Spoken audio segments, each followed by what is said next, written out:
Hello, welcome to Oxford Heirlooms.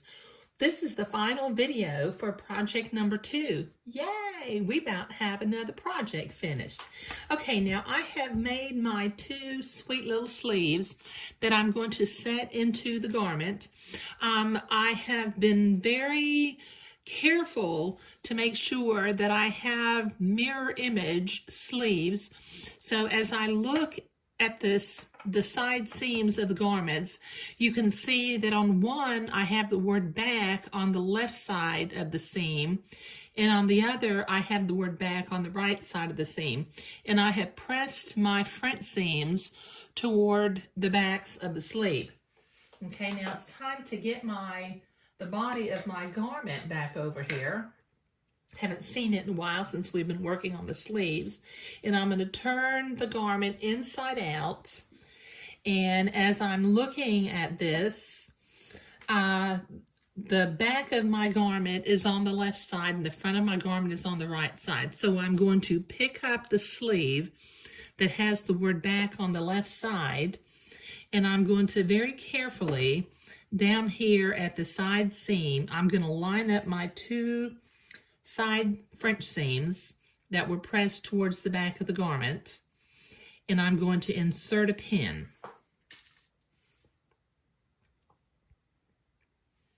Okay, now I'm going to go up to the top of the shoulder seam, and if you recall, I marked on my sleeve where it's supposed to line up to the top shoulder seam.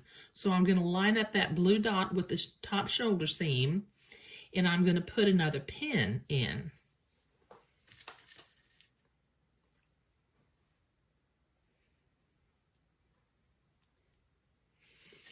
Okay, now I'm going to come over here to one side and reach in and grab my gathering threads, and I'm going to gather one side of the sleeve to where it fits along the armhole opening. And then I'll start pinning the sleeve in place, starting at the side seam and working my way up to the shoulder seam. And I will be moving my gathers along my gathering thread so that the little gathers are evenly spaced along the thread. Oops, I got to gather that just a little bit more. So let me grab my gathering thread again and give it another little pull. Make it just a little bit smaller. Okay. Now I'll put a couple more pins in. And then I'll do this to the other side of the armhole, which will take me a minute. All right, so I have pinned all along the armhole opening, gathered my gathers, moved them so that they're evenly spaced around. Now, before I actually sew, you'll notice that these long gathering threads are kind of hanging out here, and they tend to get in my way when I sew. So since I've already gathered and pinned and things are going to be staying in place, I'm going to clip those gathering threads a little bit shorter just so that they're not in my way. Now I have set my machine to a straight stitch, and my seam allowance according to the pattern is 3/8 of an inch. So I'm going to bring my garment piece over to the sewing machine, and setting my seam allowance to a 3/8 of an inch, I'm going to begin to sew on the sleeve part of the garment, of the armhole, the sleeve side of the armhole, and I will take my pins out as I come to them.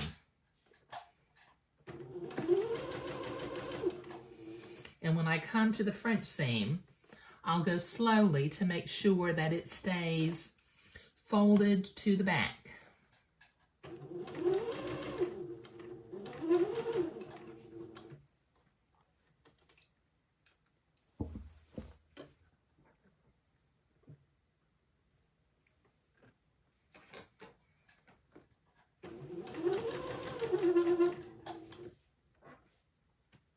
Okay, this will take me a minute, so I'll be right back. Okay, so I have sewed a straight seam all the way around the armhole, and the pattern tells me to overcast or serge this, but since I don't like to serge, I'm going to overcast. So I'm setting my sewing machine to a wide zigzag, and I'm going to zigzag along the edge of the armhole opening, taking in the edge of the fabric. And that kind of gives it a nice little finish.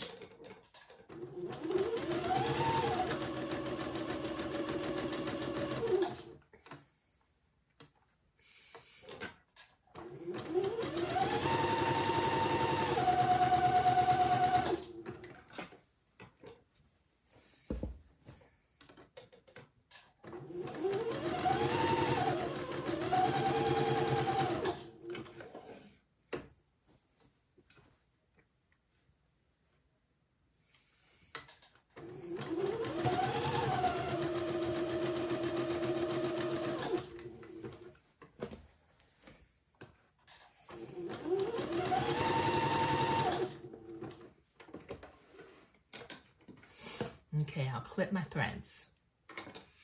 Okay, so now I have overcast the edge of the sleeve, the armhole opening, and I need to do the same couple of steps to the other sleeve. So I'll be back in a minute. Okay, I have set in both of my little sleeves, so I'm going to turn the garment right side out again, and it's looking just lovely. Now I'm going to check up here at this shoulder seam, and I see that my bottom gathering thread is showing, so I'm going to use my seam ripper and pull out the top thread and reach inside and grab the bobbin thread and take that off too. And I'll check my other little sleeve, and I will remove the gathering thread that is showing and the bobbin thread from the inside. Oh, isn't that lovely? Okay, now I've got a little bit of final prep work to do to finish up this gown. I have a little bottle of water that I'm going to use on all of these blue markings that I have on the garment, because this was a fabric marking pen that when you put water on it, the blue disappears. I need to iron the garment. I need to button it up. I need to put it on a hanger, and then I'll do a video in my completed projects playlist, and we'll look at the whole garment and talk about some of the details. But the bottom hem, the hem of the garment turned out just super sweet with that scalloped edge and the little flowerets. Now, to give you a teaser on project number 3, I'm going to be creating a bonnet to go with this little day gown. I will be using the same Swiss edging. I'll be using some white Swiss batiste, and I'm going to basically use the pattern by Sarah Howard Stone from her book, French Hand Sewing for Infants, to make a teacup bonnet. But like I said, this is the final video for project number 2, and I thank everybody who's been following me along.